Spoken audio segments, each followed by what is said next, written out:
Hello guys, my name is Jay. So in this video, I'm going to teach you how to screen mirror your Android phone to your PC. So first of all, we're going to install this Let's View application. So let's click this. Then download.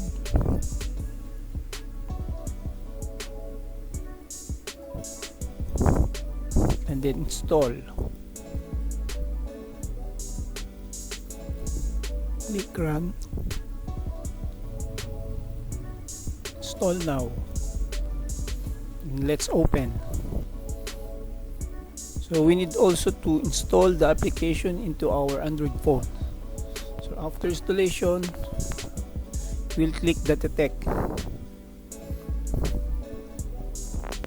So after our phone detect the application, let's click the phone screen mirroring.